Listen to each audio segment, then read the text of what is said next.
won the Carson Wentz trade, the Colts or the Eagles? Sal, is it still Black History Month? It is. It's still March, right? February. The shortest month of the year? You mean, yeah. So shall I proclaim free at last, free at last? Thank God Almighty. Carson Wentz is free at last. He ain't black, though. I know, but I am. Oh, okay. Well, that still works. That counts. It Hey, counts. 1%. One drop rule. All right, go. All right, people. Let's the go. Colts won this trade. Pains me to say a little bit because I'm a Eagles fan, but a Carson Wentz fan, so I'm torn. I'm split, I'm right? with There's that. a paradigm there. I'm an Eagles fan because I played there, but a Carson Wentz fan because he's a friend.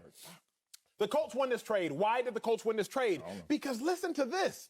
The success of the trade for the Eagles is dependent on Carson Wentz's success. Let me hear that again. Let's the go. success of the trade for the Eagles is dependent on Carson Wentz's success. Right now, the Colts have a third-round pick and a second-round pick, but that second-round pick becomes a first-round pick if Carson Wentz plays 70% of the snaps and the Colts make the playoffs, or if Carson Wentz plays 75% of the snaps. So once again, the Eagles need Carson Wentz to succeed so that they can have better success. Think about that for a second, big dog. If Carson Wentz plays better, then the Eagles win more. So just inherently off that knowledge, the Colts won the trade. Oh, really? Now, That's it? So why are you still talking? Just off that. Why are you still Because talking? that's my first 'Cause that layer. ain't 'Cause enough. that's my first layer. Okay. Now, why else did the Colts win this trade? Still, What? they were literally a big arm quarterback away. Literally. Like you watched the Colts this year. Indianapolis? Yes, you watched that game. What happened against your Bills? Colts had lost. that. True. But why? Who had the ball? With last possession. What happened? Colts. Phillip Rivers. He couldn't even throw the ball 15 yards down the field. Oh, you like gonna he do that? Literally, no disrespect to Phillip Rivers. You play with Phillip Rivers, great guy. The whole game they had 472 yards, no turnovers, but now you're going to say the last guy one? had to get down the field and couldn't do it. Hear you. Wouldn't do it. He wanted to. The mind was willing, Marcel. What happened to the flesh? But the flesh was Retired. weak. Carson Wentz is now about to go to an organization with a top 2 running back under the age of 25. If you want to include 25, you got Christian McCaffrey, you got Saquon Barkley, you got Jonathan Taylor. For those of y'all that don't know the name Jonathan Taylor, 1,100 rushing yards Beast. last year, Beast. and he had 300 receiving yards. In college, dude was a beast. Just look up the highlights. You won't stop watching when you have free time. Now, I digress. Yeah, you also did. have a top 5 offensive line. Quentin Nelson, a beast at left guard. My God, they do have to fix their left tackle issues. Costanzo retiring. Then you have young wide receivers. Michael Pittman, USC dude. T.Y. Hilton, an old, savvy veteran. Yeah, and then you one also healthy. still have Paris Campbell. Been injured the first 2 years, but let's not forget he ran a 4.31 40.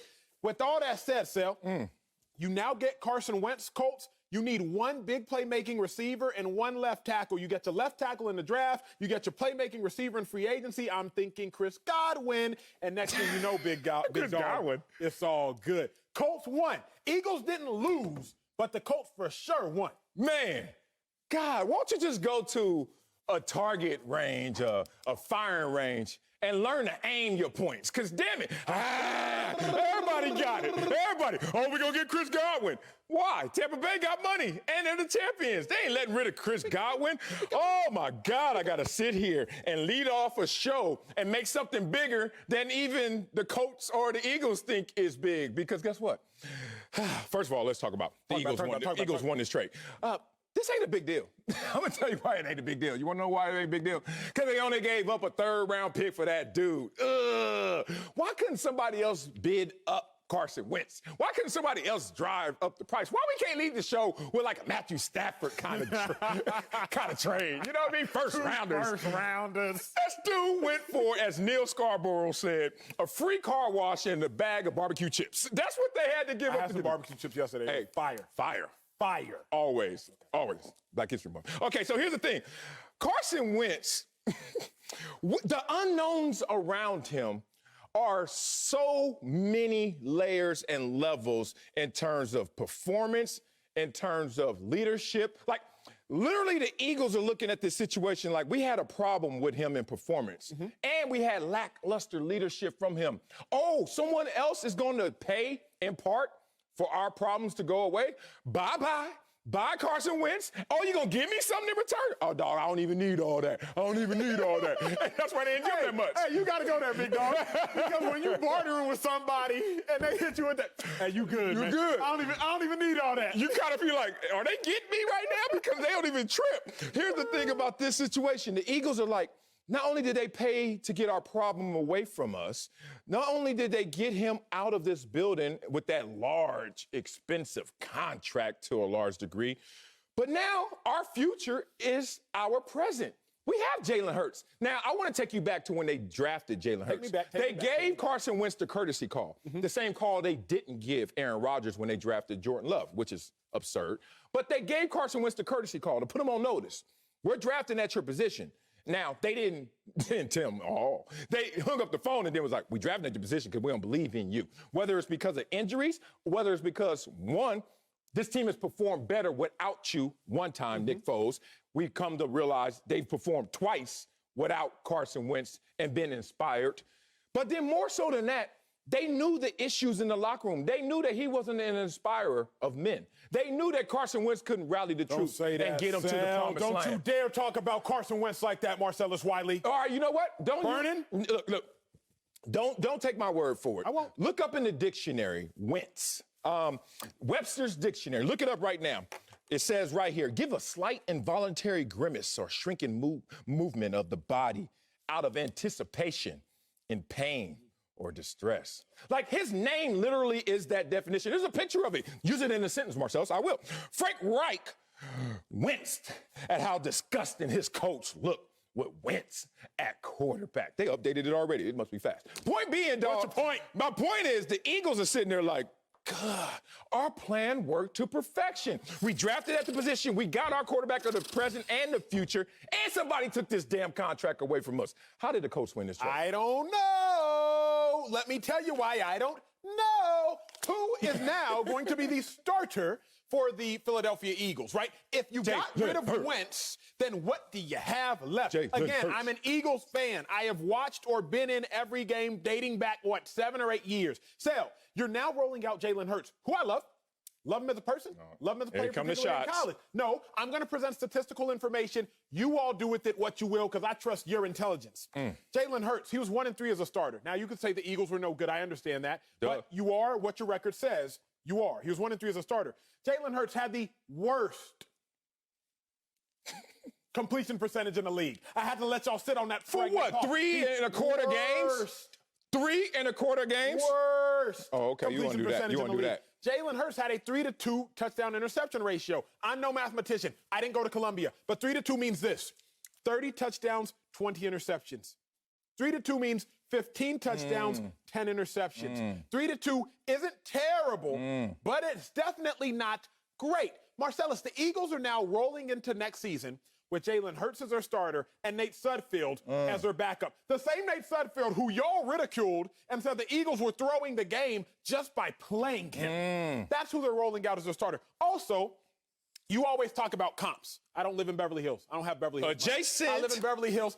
Adjacent. And so you talk about comps. Who are Jalen Hurts' comps? Who came in as a quarterback his year? Justin Herbert, Offensive Rookie of the Year. Joe Burrow, phenom prior to getting hurt. Tua Tagovailoa was 5-2 or 6-2. Top 10, top 10, top 10. Sure, but they don't care about that after you had drafted. Sure. I'm still talking about where did you fall, where did you fall. So why are you talking about the running back in college then? Because what I am saying is this. Jalen Hurts was what? The 4th best rookie quarterback last year? The 4th best rookie quarterback. Rookie quarterbacks are already worse than veteran quarterbacks, but he was the 4th worst rookie quarterback. It's not to say Jalen Hurts can't develop. We've seen him develop at Alabama. We've seen him develop at Oklahoma. We've seen him become a Heisman finalist. But if you're the Philadelphia Eagles, 3 years removed from a Super Bowl, you're the Philadelphia Eagles, made the playoffs 3 of the last 4 years prior to this year, you're the Philadelphia Eagles. You're going into the season with a quarterback who started 4 games. And in those 4 games, it's not like he wowed you. I am nervous. Why are you nervous? Dak Prescott got drafted later than him in his rookie year. Didn't even know he was going to be a starter and won 13 games. What the hell are you talking about? Don't use no history and no precedent against me. Boy, stop. You don't like history or black history. You know, make that make sense. How you black during Black History Month and you don't like history? Okay, let's go in some little history of the black people. Go there. Go there. Have you ever watched Sanford and Son? I have. Oh, you have? Of course. Okay, good. You ever see Carson? You want to call it heart attack? Oh, Elizabeth was going to Georgia. Okay. You ever look in his junkyard? You ever see Carson Wentz jerseys all up in there? His equipment all up in there? His career all up in there? Lamont wouldn't even want to buy this junk right here. But but I'm going to get you like this because you want to use statistical analysis. Has Carson Wentz regressed in completion percentage, passing yards per game, and passer rating each of the last 2 seasons? Yes, he has. Oh, then, you know me, I did go to Columbia, so I start going, nerd, let me find out. Oh my God, there are other comps that have done just that in history. I give you Eli Manning, 2011, 2013. Giants went 32-51 over the rest of his career. He never recovered. Oh, and I said, nah, don't use him. Carson Wentz ain't Eli already. He's too young.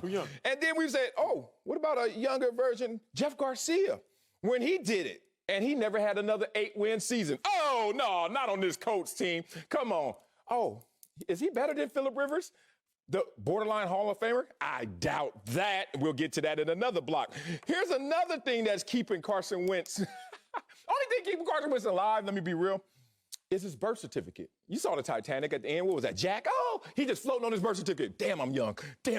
I'm so glad I'm young because every metric I look at, including the salary, the coach are going to have to get us due $15 million guaranteed, $22 million the next year, $20 million and $21 million.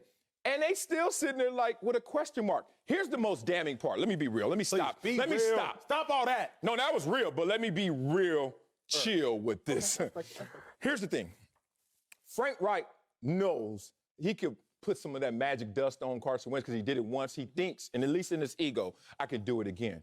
But if you think that so much of Carson Wentz, how come you got him for just a third rounder? How come the league-wide evaluation was so low of him? And even the one guy who believed the most in him was like, let's keep this close to the vest. Let's not push our chips in the middle because he's not worth it. You get what you pay for him. See, Sal, you're making me question how you grew up. See, because your boy grew up in Dallas, Texas. Now, we started off broke, came into a little bit more money. Mom and dad work hard, blah, blah, blah. Shout out to you, Sonny and Christy Yacho. I love it. Now, but still, you're making me question it because you don't know how to negotiate, sir. I do. You don't know about no negotiation. See, Sal, I didn't learn how to negotiate in America because it's different. You can't walk into a mall and barter, right? Not in Beverly Hills, at least. Like, what they say it costs, that's what it costs. But Sal, when you go to these markets, right, these open air markets. We got swap meets out here. You ain't been to Slauson? Not out here. Nah, I'm scared. You scared. But when you go to these markets in Nigeria, Sal, you know that's where I be at. Yeah. And you see something, you see a painting. Yeah. Somebody worked hours on it, handcrafted, some just beautiful Nigeria worked hours, handcrafted, and I look at it and I know what it's worth. You start scratching your neck like that? I know what it's worth, Sal. But I know what I'm about to offer because I look around and ain't nobody else offering. So Isn't that a sign?